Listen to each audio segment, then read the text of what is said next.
there's all these unwritten rules. And so I got a lot of great advice about being a sponge, just kind of soaking up everything, learning as much as you can, being, generally kind and nice, and trying to talk to network with people. One of the things that I was told is get coffee with someone and, ask them for who they think you should get coffee with, 2 more people. I look back at the last time I was on and some of the things I said and the conceptions that I had, and all those have just completely changed. I think just the biggest challenge is just trying to soak it all up and learn those little things.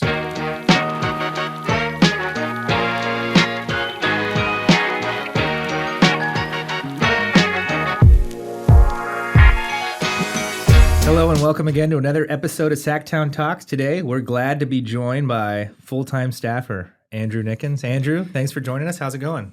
Doing really good. Thanks again for having me back on the show. Yeah, no worries. So last time we talked was about a year and a half ago. Yeah, just about. You were starting your fellowship, and you didn't even know who you were going to be working for. You just knew you were going to be an assembly fellow. So where'd you end up? Yeah, I end up with the office of Senator Vince Fong. I was super fortunate to be placed with him, and I was super happy to end up there. Mm-hmm. And so kind of what did you kind of work on kind of with the assembly member, and kind of how was your year? Yeah, I mean, it was fantastic. I mean, going into the fellowship placement process, I knew I wanted to work for a member who was really hardworking, intelligent, and respected. I think Member Fong embodies those characteristics, and it was just really nice to be working in an office and for a member who had a reputation for being really practical, pragmatic, and someone who respected. I can't tell you how many times I worked on bills and other projects, and the folks I worked with said, "Hey, I really like your boss," and that just helped me a lot. But in his office, yeah, that is helpful. Yeah, really helpful. Like, hey, I like your boss, So that went a long way, and I tried to kind of model the reputation and being really practical, helpful, and just kind to everyone. But the things that I worked on in his office really ran the gambit. I worked on some legislation, worked on 5 bills, and I also staffed him on the insurance committee. I helped with some communications work. Updated website, special projects. I was kind of all over the place, and I was really helpful for me as a fellowship for my fellowship experience, because I got to do a little bit of everything, and it really helped me figure out any like areas that kind of you were drawn to, or things you enjoyed working on. Yeah, definitely. I mean, as Senator Fong is the vice chair on the transportation committee, and so a lot of his legislation is transportation focused. So one of the bills that I got to work on that I think I'm really proud of is Assembly Bill 641, is a catalytic converter bill. I'm sure you've heard stories about people stealing, right? Yeah, yep. It's crazy. It's it's all over the state too. It just doesn't affect kind of one area. It's rampant, and so working on that bill was really fun because we had to get really smart about the bill, and we drafted it in negotiations and working through the process. It really put me through the ringer, but it was such a great experience, and trial by fire, and trying to get that through. And I'm really happy that it did. Yeah. So. It's interesting. Everyone comes on and talks about, one of the most important things is kind of like building relationships. And everyone who's ever done the fellowship or has been a fellow talks about, I guess, the camaraderie among the fellows and kind of how that kind of carries over for the rest of your life. Can you kind of talk about some of the things you guys did with your fellow fellows, and kind of how they're doing and kind of what they're doing now? Yeah, totally. That's so funny you say that. I use that all the time. Hello, fellow fellows. It's a great line. But I have made lifelong friends in the fellowship. People that I hope I stay friends with for life. That I will follow them in their professional careers, and we'll stay connected. And that's been huge. We're entering a world which is, I think, really, really high stakes, and there's a lot of unknowns and unspoken and unwritten rules, lots of things to learn, and having someone kind of in the trenches who is learning the same things as you are, and maybe making the same mistakes as you are, it really helps you get through that experience. And so I'm really glad to say that a lot of my colleagues in the Assembly Fellowship Cohort have stayed in the building. some for like really awesome members. Others have gone to law school and went outside, but they're all on to amazing Hmm. things. Partisanship, some of you guys work for Republican offices, some of you guys work for Democratic offices. How does partisan affect kind of the relationships among the fellows? Yeah, I mean, what's funny is the dynamics in I think the legislature are actually reflected in the fellowship cohort. I mean, um, the legislature is mostly Democrat, and it's the same thing for the fellowship. And so, in that way, um, ideology, partisanship, it hasn't really come into a lot of the fellowship. And I think that's kind of part of the reason why we're all there, right? Mhm. Is something that um, I think is foundational to the fellowship experience is they select fellows and curate an experience that focuses on doing the work in the building and not getting wrapped up in in partisanship. And Right. so one of the things that they actually ask in the fellowship interview is if you disagree with something about like your boss, but maybe the district or something else goes a different way, how would you react? And so it's a lot about putting aside those feelings and focusing on Mhm. the service and what the job you're here to do. And I think the fellowship really tries to uh, cultivate that, and that's awesome. So it doesn't Yeah. really come into it as much. They kind of say like, your experience kind of shapes like your perspective on things. And like, coming in, you might have thought one way on a certain issue, but after you kind of like sat on it, worked on it, kind of heard from both sides, studied more, maybe your kind of perspective changed on that. Can you think of an example this year, something you worked on where you thought, man, I don't really think that's a good idea, where it kind of wore on you, or you kind of started thinking differently on a subject? Oh yeah, totally. I mean, the whole bill and policy development process in the legislature, it tests the bill at every stage. I mean, that's the whole point of the policy making process. And so, as I might come to an idea or research something, very quickly you fall down this rabbit hole and start to unravel the coalitional landscape or the fact that maybe the idea you have some assumptions about the way things works, and those get demolished pretty quickly. And so, but that's great. I mean, that's part of the process, and it's important to keep repeating that until you latch onto that thing where you talk to everyone and it doesn't unravel. And Mhm. that's rare, but I've certainly had those experiences where I thought, I knew one thing and wanted to pursue it, and come to find, it's just the reality is just different. And Right. I think that's the case for a lot of things. And um, it's a really helpful process though, learning from that. Yeah. So what, the fellowship ended in August? That Yeah, it ends. I mean, the fellowship ends right around October-ish, but uh so a lot of fellows as they're looking for jobs, Right. So the yeah, can you talk fellowship about will the kind of, extend you. yeah, that transition of, your fellowship ending, and then all of a sudden, you got to find a job.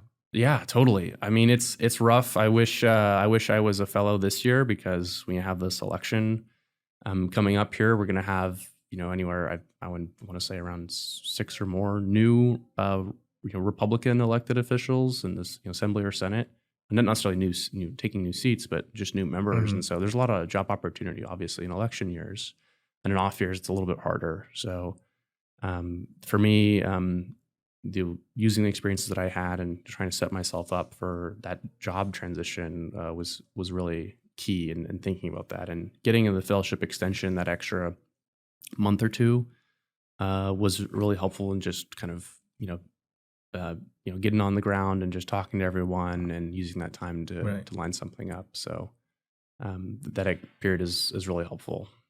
Getting a job as a Republican staffer is probably one of the harder things to do, because there're just not as many of them, and sometimes there are less of them. After an election year, can you kind of talk about kind of just finding a job with a member you wanted to work with, and kind of a spot that they could pay you Yeah, no, a totally. living wage? Yeah. Well, as we were talking about, I'm now with Senator Dahl's office, which I'm really fortunate to be with. I mean, he is another member who just has a great reputation. Is down to earth, and everyone just respects him. And so, the position just kind of opened, and I started talking, and it just kind of I just pursued it, and it worked out for me, and that's been great.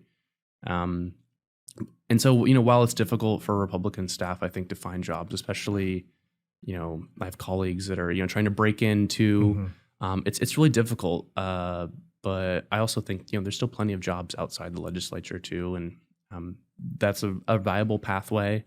But for me, I really wanted to stay in the building. So, I mean, it's really just about making sure you're networking and have a good network, and leaning on them, when you're ready to make Yeah, that kind of biding your transition. time. Yeah.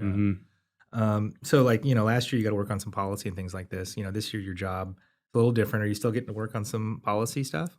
Here and there, I still get a little bit. That's the thing I think about also about the Senate is there's less Republican members, and so the demands on each member being on so many committees and authoring so many bills is greater, and so there's always opportunity to help out. So yeah, I still get to do just a little bit to keep myself refreshed. But I'm still reading the budget and Right. trying to get a latch understanding on everything. But certainly now my job is way more focused to scheduling. But that's actually one of the experiences that I really wanted to have as a young staffer, because it's often said, people have said that it's almost like you're a mini chief of staff. You're getting to see what's going on with your boss, behind the scenes, and who they're meeting with, and why or why not they want to meet with someone, and just getting to understand those dynamics has been really helpful. Yeah. Yeah, that'd be interesting. Just, their time, their demands on time are just so much. And it's kind of someone was just like, 30 minutes, 20-minute increments. They're just Hmm. doing one thing to another. Yeah, it's constant. Yeah. It was funny. I was talking to one longtime scheduler, and she talked about how important it was to have food for the member because you need them in their office. Oh yeah. And if you don't know where they are, or they're out, getting lunch or something like that, that's less meetings you can schedule. So I Hmm. was like, oh, that's interesting. Like the dynamic between the scheduler Totally. and the member, and Yeah, we're always trying to keep an eye on his movements, and I have he needs everyone needs food. When is he going to get his food? yeah. Wait, we haven't scheduled. Oh, we need to So it's just always thinking about those little things that go a long way. Yeah, it's kind of interesting. Like, there's been like this whole kind of discourse about staff and members and kind of what's appropriate, what's not appropriate, and that was kind of like one of the main things is like, oh, members asking their staff to get them something to eat or drink, and some staff thought that was inappropriate, and other staff are like, well, that's our job. Like, we got to keep them here so they can work, so we can like, Yeah, symbiotic relationship. totally. I mean, and that's personal staff, right? Yeah, Anything for the good of the order. No task too big or small, just to especially in keep the the swing ship space running. where it's hard to get food Oh yeah, that's true after a too. certain time. Yeah. Yeah, the options, yeah, not great, but hopefully there'll be some more. If anyone's out there listening to this, we open a new restaurant by the swing space, please. Yeah. Yeah. So yeah, I think while you're in the building, they had the staff unionization bill, and that passed. Have you heard anything about that? And kind of how do you feel that's going to affect, I guess, your ability to get a job and kind of get benefits and pay and commensurate to, I guess, your peers? Yeah, totally. I mean, gosh, that's such a complex question. I mean, there's so many variables, and you talk to one person, they'll tell you, the outcome will be different. You talk to another, they'll say the opposite. Hmm.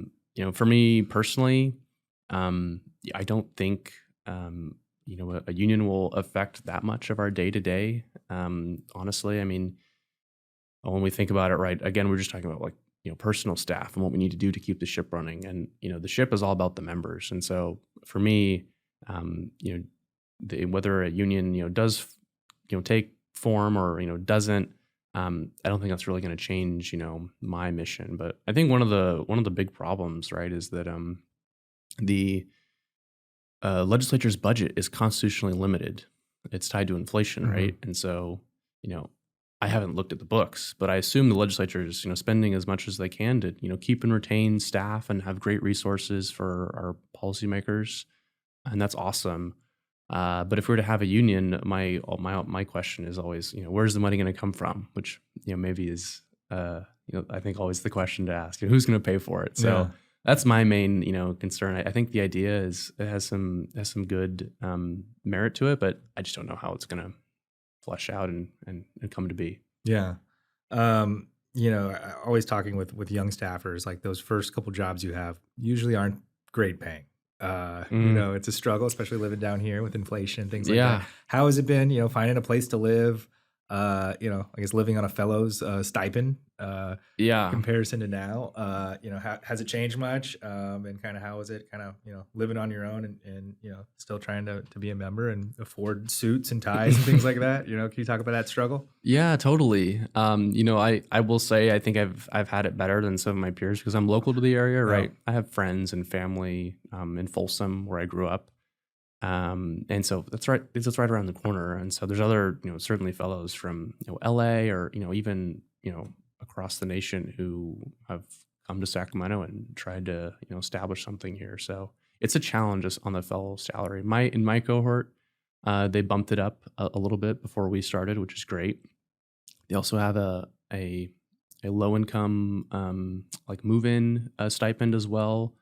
And so there's those two resources to help, but I actually want to give a shout out here in this moment just to the Capital Fellows Alumni Association because that's one issue that they're really trying to look at and supporting hmm um, current and new or future fellows with those costs because it is a real challenge for some of those fellows when they're coming from a different area and they need lodging and yeah, as you said, the fellowship stipend is It used to be that, there was like tons of events and parties you'd get invited to and a bunch of free food. Was it still that way?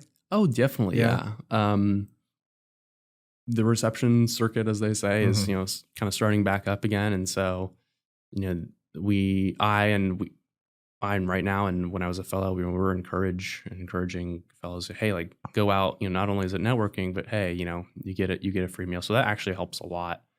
Um, those are happening, all week mm long, Monday through Thursday, basically. So that's still very much the case. I think it's gone down, I think a little bit, people will say since COVID, but um, there's it's still something that fellows can do, and it's worked really well. Yeah. What are some of the most memorable, I guess, events you attended? Oh my gosh. I mean, the first thing that comes to mind that was so special was and it's the relevance to California's public policy is not high, but we do have them here in local. George Lucas and hmm Star Wars Day, May the Oh, really? 5th. Some of Alanice's office did a whole floor presentation and invited members of this group called the 501st Legion. They're like a nonprofit that does visits kids in hospitals Mm. and does community service work all across the state. And so being a part of Star Wars Day and just I'm a huge nerd, love Star Yeah. Wars. That was just really special to be able to be a part of and just a cool event. I mean, it's like I feel like I was in Disneyland. Yeah. Yeah. So Literally now there is Star Wars in Disneyland. that's right. Yeah. And I don't know, like, do you always have like famous people coming through and anybody memorable that you got to meet as being part of the fellowship that you normally wouldn't have got to? Yeah, that's a great question. Um, it's funny. I mean, maybe not necessarily through the fellowship, but one of my I mean, I think most memorable experiences people I met was I still remember Ken Cooley. hmm I happened to be jogging around the Capitol one afternoon on a weekend, and I saw this old middle-aged looking gentleman and wearing shorts and a shirt, and he was just staring at the Capitol. I was like, gosh, what is that guy doing? And then I realized I get closer, it's Senator Cooley, and so I felt a little awkward, but I struck up a conversation, and before I knew it, I was looking through his phone and An hour talking to him later. for like 40 minutes Yeah. and about the iconography of the Capitol and just the symbolism and his story about his journey to protect it and his plans for the future Capitol and his vision and just there was just a great reminder that there's just such wonderful like public servants who are here and still active and just have great visions for this state and who are just really dedicated to public service, and that was just really special to talk to them and just hear about that. Yeah. Kind of like being on the floor, like there's so much, I don't know, that goes on there that a lot of us aren't privy to because we're not watching it 24/7 or, there. Kind of, did you get a lot of experience on the floor and, especially at the end of session, those late nights, kind of working the floor, kind of, seeing what's going on? Oh yeah, definitely. I mean, there's always the end of session, pandemonium. I was on the floor for end of session, which was a really cool experience. I'm just seeing all the kind of hijinks that happen Hmm. between, which, last minute bills, who still need votes are, going up, and which members are talking to which members, and, what are they talking about? Right. There's just that excitement, and soaking that all up was really fun. I didn't go on the floor, too much other than that, but that was a really special experience to Yeah. watch. No, definitely. What were kind of some of the bigger challenges you faced kind of in your first year and kind of easing into being a fellow? Yeah, gosh, I mean, it's just about, you don't know what you don't know. And I talked a little bit earlier about, there's all these unwritten rules. And so I got a lot of great advice about, um, I mean, there's just so many different things. I mean, you know, being a sponge, just kind of soaking up everything, learning as much as you can, um, being, generally kind and nice, and trying to talk to network with people. I mean, one of the things that I was told is, get coffee with someone, and, ask them for, who they think you should get coffee with, 2 more people. And so, um, I think just the biggest challenge for me was just learning Mm, all of those, kind of little things. And I think I look back at the last time I was on, and some of the things I said, and the conceptions that I had, and just how those have just completely changed.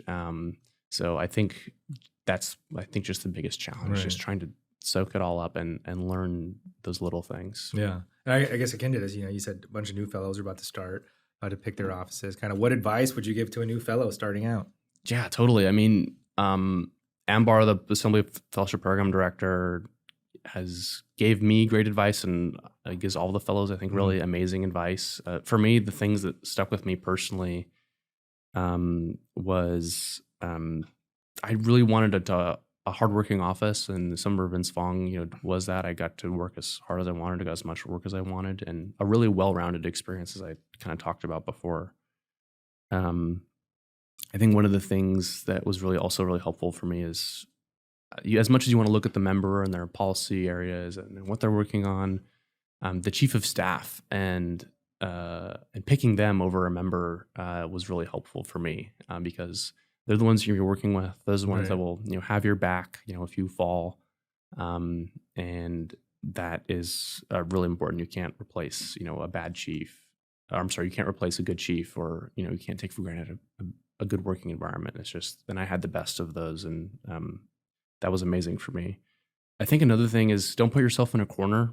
A lot of really bright young people come to this area, and they said, I want to work on this specific policy area. And I think in some ways they're robbing themselves of, the unknown, and Right. learning more, and say, well, that was great. I really liked that, but I just learned about this, and this is even better. And so, not putting yourself in a corner and blocking yourself off from those opportunities. Um, I think another um, great piece of advice, for me, was, you're going to hear a lot of things in the capital. It's like high school. Rumors are Right. abound, and but your reputation is everything, right? You can be built in 30 years and destroyed in a few minutes. And so, being one that takes in information and doesn't, share it, and, not getting a reputation for someone who does that, has been really helpful. And so, coming in as a fellow, you're the new kid on the block, and, Mhm. the golden boy, and, Right. it's easy to kind of let that go to your head, but, So you're a trying to good stay secret humble. keeper. Yeah, I mean, I hopefully, I'd like to Wow. think so, but, it goes back to, being an effective staffer. And sometimes people will tell you things that, may not be public, for weeks, Right. whether it's like my Dem staff colleagues, or others. And that is really helpful, just knowing that you can be a, trusted keeper of information. Especially this year with like the speakership change, and I'm sure there was all sorts of drama going around all the time, right? Yeah, yeah, totally. So, just, trying to, not gossip. Right. It believe it or, it happens. It happens when people get caught up in it, and it's important not to get sucked in on it. So, That's a good point. yeah, Um, I remember when we first talked, you were or are an Eagle Scout, right? yeah, it's How true. how did that help you in your journey this past year? Uh, I mean, in so many ways, I almost, I mean, it's kind of weird to say, but I almost think about it daily. I mean, I have my Eagle Scout Association pin on here, but it was such a huge part of my development. I think about like the ideals and values of scouting, and um, being there's the we have our mottos and oaths and everything, and being courteous and kind and helpful, Hmm. cheerful, friendly to others. It's just trying to think about that when maybe I don't feel like feeling like that, and just reminding myself of like this is what's helpful, this is what's important, and being able to fall back on those values at all times has been so helpful. I mean, one of the other things too is doing a service project at a young age and having to have an idea, go get funding for it, do a project plan and set deadlines, and that has been so transferable to this work as well. We're so deadline focused, and you have a vision and you have to carry it through for a whole year, your bill, and all the steps needed along the way to achieve that. So thinking about that, um, having that experience at a young age was really helpful here. Hmm. Like so many of the things that happen in the legislature are a mystery to even a lot of us who've been around for a long time. Is there any like particular thing like you were trying to learn more about, and you're just like, how does that work? Like suspense file is always one of my favorites, or some budget things or things like that. Yeah. Oh my gosh. There's so many things that I want to learn more about. Going back to advice, right? One of the things that I did was, if I were working on an issue area, right, just scope it out completely, right? So I staffed the insurance committee. So I tried to get coffee with the consultants on both sides. The special like this kind of interests in it, and trying to understand what are the issues before, and what are they going to be in the future. And so some of those, it's almost like it's hard to know what those future things are. You can't just Hmm. know that, but Yeah. knowing the history will give you clues to where it will lead. And so, like, um, doing that outreach, doing that background information, it's not going to help you maybe understand some of the mysteries, but I think for me, it's been really helpful in just knowing, where the trajectory, where it might end up. And Right. so that was really helpful for me, staffing insurance, especially how crazy it was between the legislature and insurance commissioner trying to figure out insurance deal, and just kind of Yeah. knowing some of the history. It Big helped a issue. little bit, but I feels like I know nothing, Yeah. so still learning. It's kind of, you're talking about how some of the fellows, some went to school, others got jobs. As I guess the trajectory of, your career path, have you thought about going to school, or, what do you want to do in 5 years, and how do you, think the best way is to do that? Totally, yeah. I've talked a little bit, just about the experience I had in my fellowship. Did a little bit of everything, and now I'm doing scheduling. And before that, I was a district office intern, and so I feel like I'm just trying to be able to say that I've worn all those little hats so that I can be a really well-rounded, an effective staffer. So I've been really intentional about creating those experiences for myself, and I hope to continue doing that. But I think I want to stay in the legislature, at least in the short to midterm. I just love it here. I love working for members, and doing all the work, all the wonderful work that we do, and with all the wonderful people that we do it with. But I think I definitely want to become a like legislative director. That's my one short term Hmm. goal. So um, and then after that, I'm not sure. I mean, I did a lot of work in the higher education policy space before I came to the Capitol, and I think one day I want to be able to give back give back to the community college system that Hmm. did so much for me. So I could see myself in that space again as Yeah. well. You had your own profit, the Cal Reform Group. Do you still have time to work on that? Kind of what's the latest with them? Yeah, I mean, most of that work was through the Student Senate for California Community Colleges when I was the vice president of legislative affairs. Hmm. And that was a huge project, advocacy and project between the community college system, the UC system, and the CSU, of course. And um, the progress is, I mean, stagnant, right? We're in a budget, or a big budget deficit. Unfortunately, the governor uh, didn't make any cuts to Cal Grant, but the framework that myself, along with a lot of other advocates, the vision that we established for a simplified Cal Grant. Financial aid policy is complex. There's 20 grants that a student might get, but we're like, the whole point of the Cal Grant was a Cal Grant 1, a Cal Grant 2. Make it simple.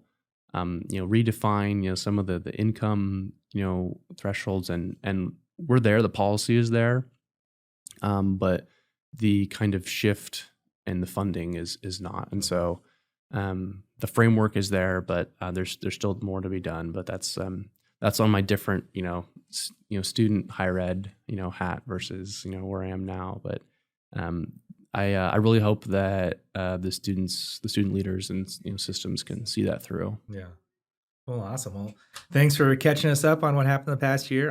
Always great talking with you, and look forward to see where you're going to be next year, because it's going to be an election year, a lot of change. So be interesting catching up with you. Yeah, sounds great. All right. Thanks, Thank Andy. you very much for having me on. All right. No worries.